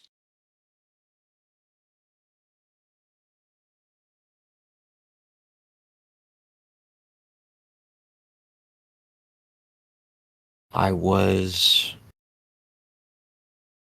me for a minute. And shit blew up.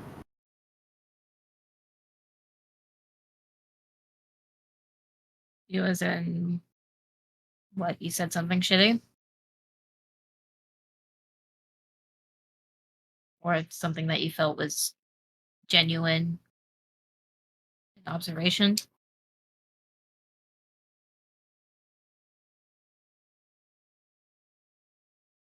Two things can be true at once, right?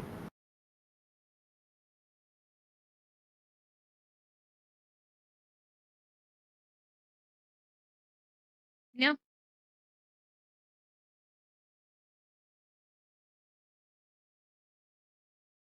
She'll kind of stamp out the cigarette. I don't want you to have to deal with any bullshit because of me. Can you repeat that line for me? Said, come on, I don't want you to have to deal with any bullshit because of me. Oh, I can handle myself if someone tries to give me bullshit. Sounds about right.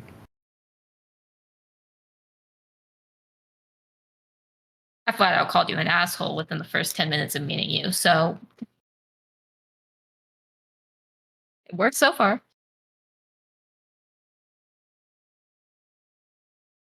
I do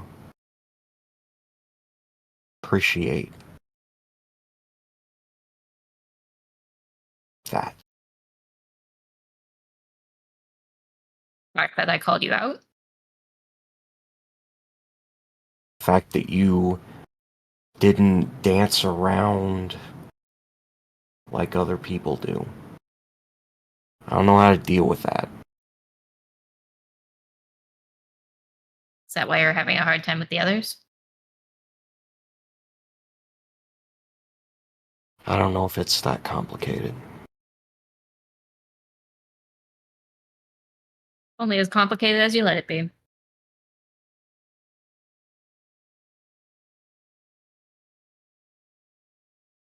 I guess so. Come on, I can see Allie pawing her way through the door already. And All yes, Allie is at the door of the cabin hearing you both walk up. Who immediately jumps on you. Doesn't really phase Pat. Like, I imagine Allie is somewhat on the larger side. The very standard size golden retriever. Yeah. Pat just catches her and is like, okay then. Come on, Allie, you know you're not supposed to jump on people. And she whines and hops down. Go on, go make your rounds in the room.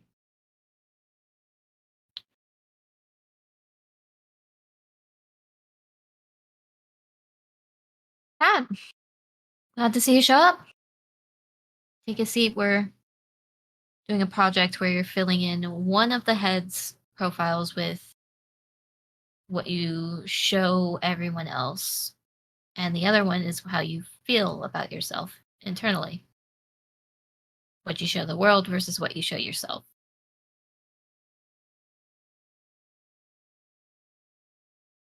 Cool. Yeah.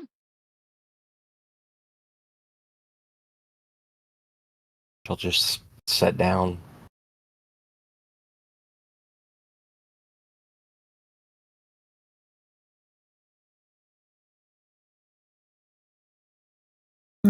Oh. Liza will give like the smallest wave to noticing Pat has entered. Just give like a wave to know that they saw her.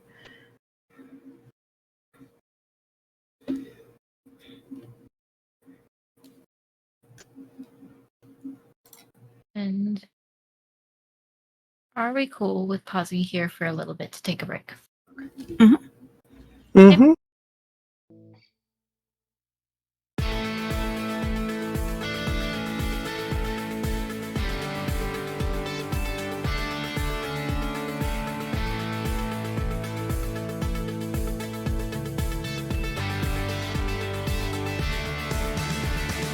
down what I had just said, and I was very confused about like why nobody read it. Oh, I did that once, and it was in a chat with Kian. I was like freaking out, like, where did I send it? Where the fuck did I send this? Because it wasn't something that you want to send to Hello, like a random ass everybody. group. Okay. We're back. All right.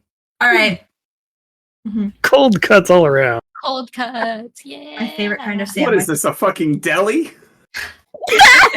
Yes. Right.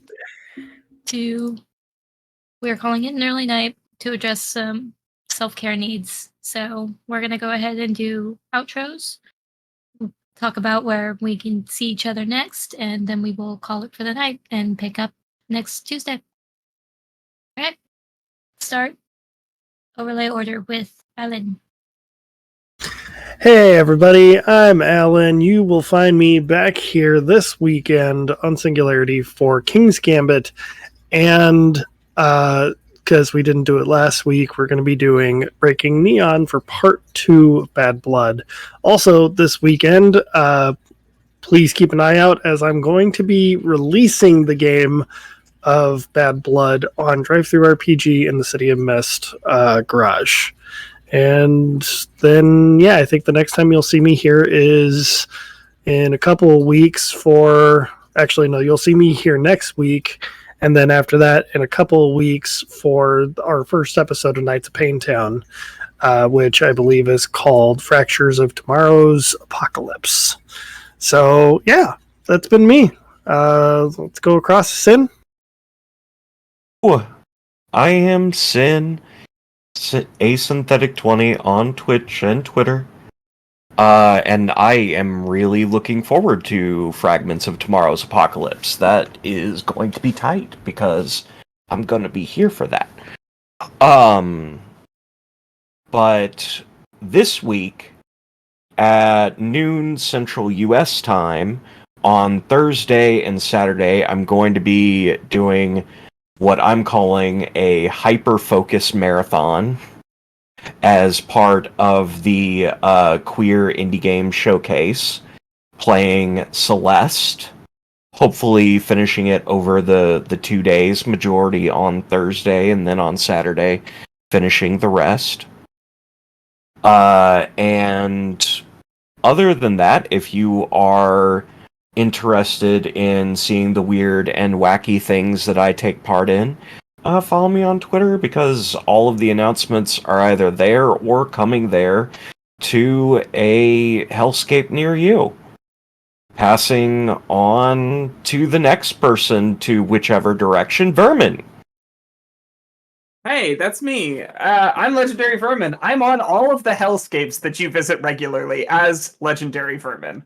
That might be Twitch, Twitter, Itch, Drive-Thru-RPG, fucking Tumblr. Who knows? YouTube? Why not?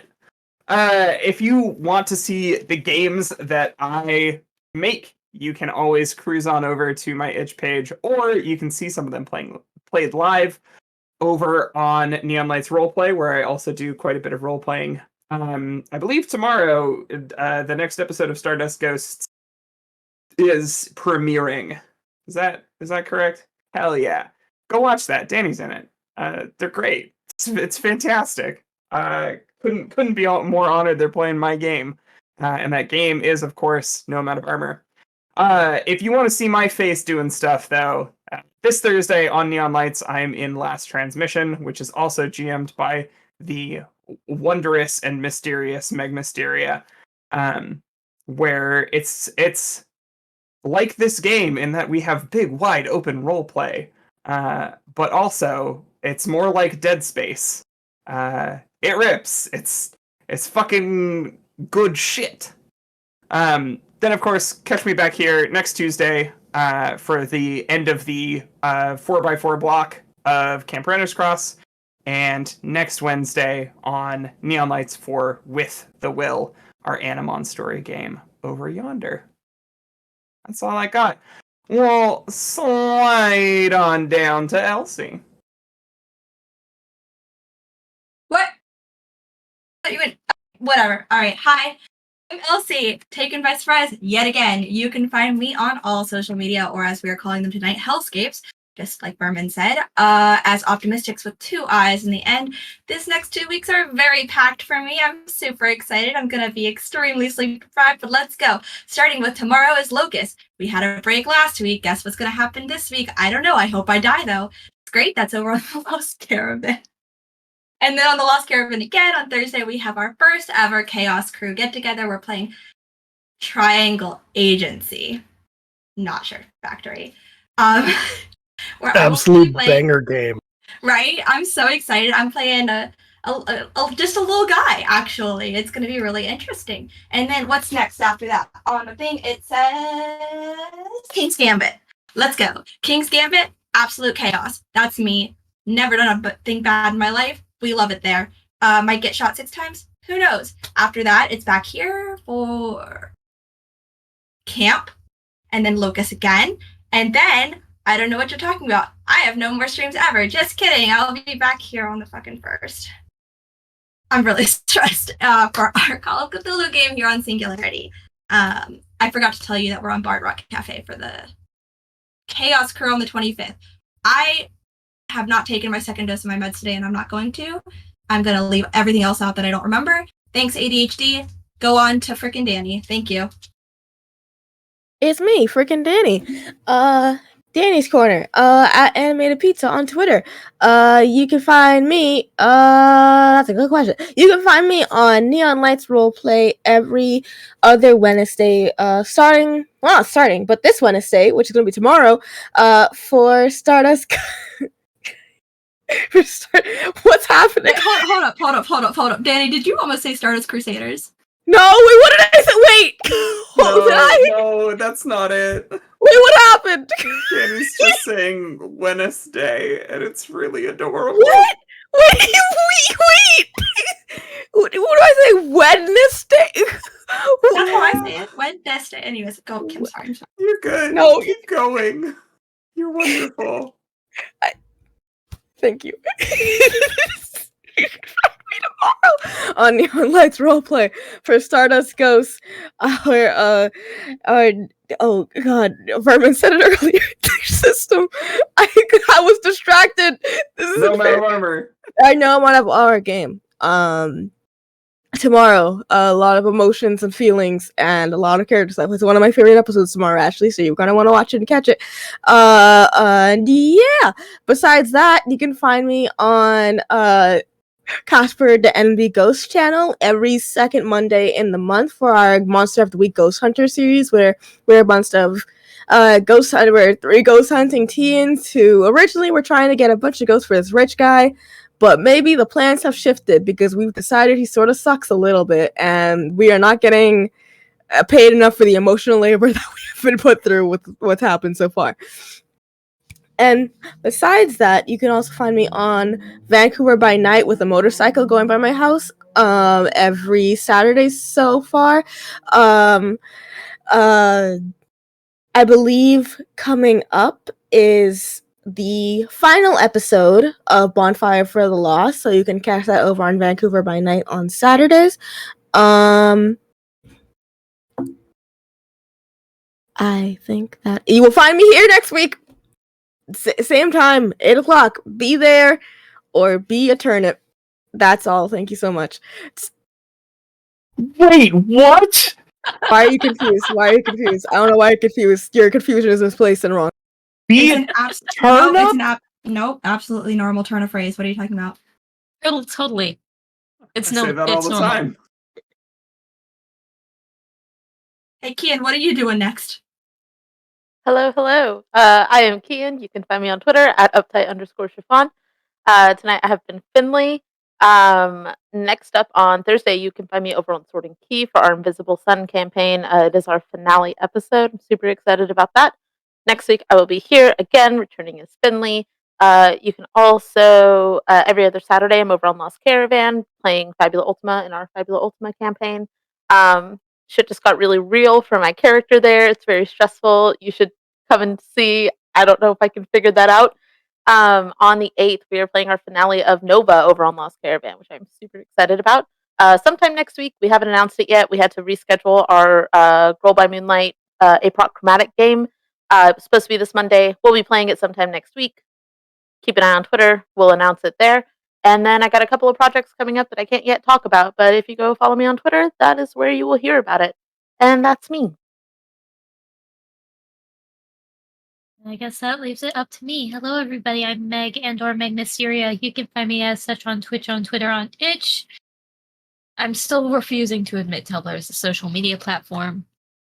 But check out my Itch page. I've released a new solo journaling game called SOS Lost Cause as part of the Lost Caravan Game Jam that we just had last month. That sounds right.